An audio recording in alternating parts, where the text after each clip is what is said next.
want to expand Social Security benefits because we think people should not be living on $15,000 a year. We're concerned about the solvency of Social Security. We want to extend it beyond where it is right now. Do you agree with me that it does not make sense to somebody like yourself who makes $100 million a year in compensation to be paying the same amount into Social Security as somebody who makes $176,000? Or would you work with me to raise that cap so more money can come into the system? I know there's an actuarial function in the area. I know it's analytics. I'm a fact-based, rule-based person. I'm happy to study any. That was Senator Bernie Sanders grilling the new SSA Commissioner, Frank Bisognano. Now, I'm getting a lot of comments. I shared a different clip of him the other day, and a lot of people are saying that he sounds drunk. To be honest, I don't know what he sounded like before this hearing, but I'm going to play you that full video clip, get your opinion on that. Also, we have Social Security is making payments of up to $1,000 per person on Tuesday, April 1st. I'll let you know who is getting that check. Also, I'm going to go over the April payment schedule for Social Security in case you are not sure when you're getting your check. I'm going to play you that full video clip of Bernie Sanders grilling Frank Bisognano, let you know what you're dealing with when it comes to the new SSA Commissioner, and I'll give you some other important updates as well. Before I dive into the main content, if you appreciate these Social Security updates, hit the like button and subscribe to the channel for more Social Security updates. So we're going to get into this. Social Security is making payments of up to $1,000 per person on Tuesday, April 1st. Let you know who's getting that check, who's getting the $1,000. Also, when you can expect your Social Security check in the month of April. But first, let's take a listen to Bernie Sanders grilling the new SSA Commissioner, Frank Bisognano. Thank you, Senator Sanders. Thank you very much, Mr. Chairman. Welcome, Mr. Bisognano. Mr. Bisognano, in your opening remarks, you mentioned that last year the Inspector General reported that the error rate in Social Security was less than 1%, and it was an error rate that you wanted to improve upon. Am I right? Yes. Okay. But in his State of the Union address, listened to by millions and millions of Americans, President Trump suggested that, quote, millions and millions, end of quote, of Social Security checks are going out to people who are between the ages of 140 and 360 years old. Millions and millions of checks. You've just acknowledged what is true, is that the error rate in Social Security is less than 1%, 99 point whatever of the people who get the checks paid into the system and deserve those checks. So what I want to ask you is, do you think that President Trump was just expressing an outrageous lie, which I happen to believe, trying to undermine Social Security, or was he just grossly uninformed about the reality? I think what the president was representing, which further was represented again and proven to be accurate, is that there were millions of Social Security records that did not have people deceased. Let's not play with words. What you have just acknowledged is that in 2024, the Social Security Administration paid out over 99 point whatever percent of people eligible. The error rate was less than 1%.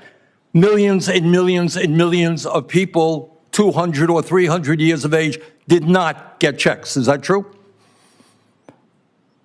What I represented was that a 1% error rate in a mission critical function like Social Security is way too high. I agree and with you. Excuse me, I don't have much time. Sorry. Sorry. President said millions and millions of people. You're saying, and you're right, less than 1%. You want to improve it? You're right. Let's do it. President was lying. And what he was trying to do was undermine the foundations of Social Security by saying the system is out of control.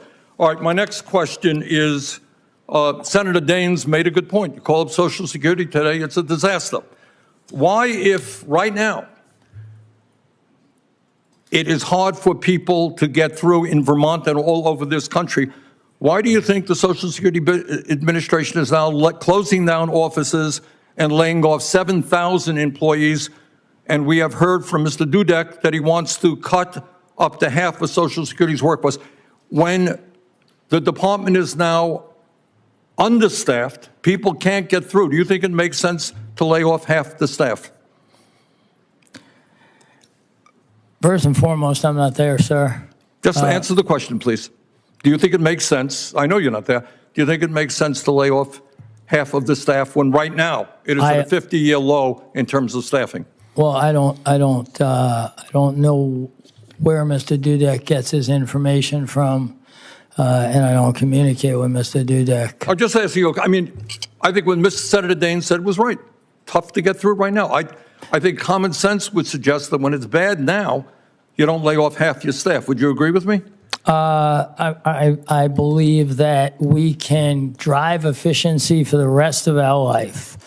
Right. I also understand that it takes 20 plus minutes to answer the phone. On a good day. Right. Well, that's the average published, right? It's not how I would report the numbers because I think. All right, but all that I'm asking, when you have a system that is not working now, do you think it's a great idea to lay off half of the employees? I don't know if, do I think it's a great idea to lay off half of the employees when a system doesn't work? I think the answer is probably no. Okay. All right, now I want to ask you another question, more philosophical if you like. I understand, correct me if I'm wrong, and you made $100 million recently in compensation in a given year? All right, my question is not to deal with that per se, but right now, we have 22% of seniors are trying to survive on less than $15,000 a year. A lot of people, older people, living in desperation in America. Some of us want to expand Social Security benefits because we think people should not be living on $15,000 a year. We're concerned about the solvency of Social Security. We want to extend it beyond where it is right now. Do you agree with me that it does not make sense for somebody like yourself who makes $100 million a year in compensation to be paying the same amount into Social Security as somebody who makes $176,000? Or would you work with me to raise that cap so more money can come into the system? I know there's an actuarial function in the area. I know it's analytics. I'm a fact-based, rule-based person. I'm happy to study anything and work side by side with you, sir. All right, all that I ask, in general right now, the system is stressed I'm sorry? financially. I'm sorry? The system is stressed now financially. We want to increase the solvency and increase the benefits. Is it a good idea to remove the cap, which is now at, I think, $174,000, so that wealthy people contribute more into the system? I don't think that's the commissioner's job at all, sir. I think the commissioner's job is to run the agency right. I'm happy to provide all the information you want, and I'm happy to be a partner in solving every problem. Okay, thank you very much. What are your thoughts about the new SSA commissioner and the questions that Bernie Sanders was asking? Now, as I mentioned earlier, a lot of people are pointing out his style of speech.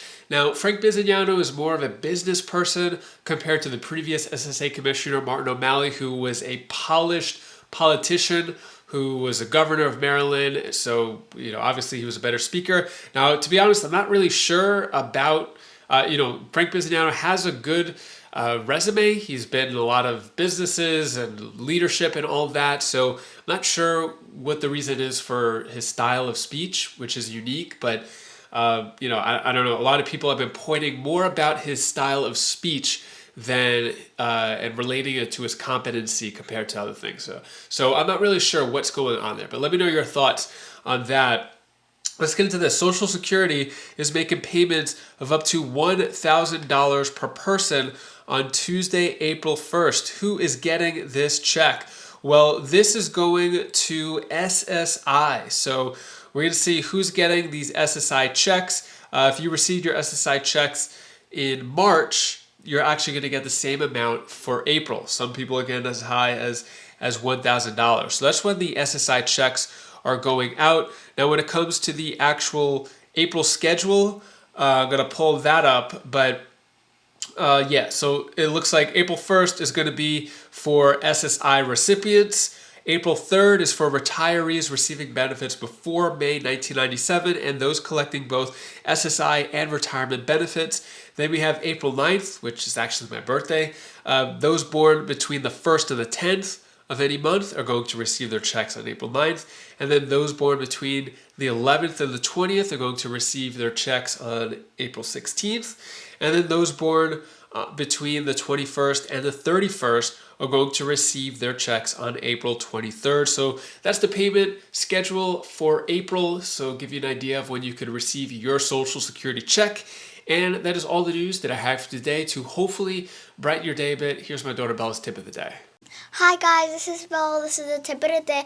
I just want to tell you that you should always be grateful what you have. Karma is the one that, so like karma, if you give things out to the world, it comes back to you. Like if you have a friend that is really special to you and you give them a gift and they give you back a gift. That's what karma is all about. Giving gifts. Like if you put silliness out in the world, you'll get silliness back. And it's like you should always be grateful for the holidays that have came. And also, like, if you have friends that you care about, you should always give gifts to them and they'll give gifts to you. Because that always happened to me and I just love it. Bye! If you have not received your $1,400 third stimulus check back from 2021, I'll let you know exactly what to do to get that check. So click that video over here. I'm also going to give you a Doge dividend check update, how it may not be as high as $5,000. They're saying it could be as low as $2,500 or even $1,200. So I'll give you the update on what's being said about that. And so I'll see you in that video. Take care, be safe. Thank you for watching.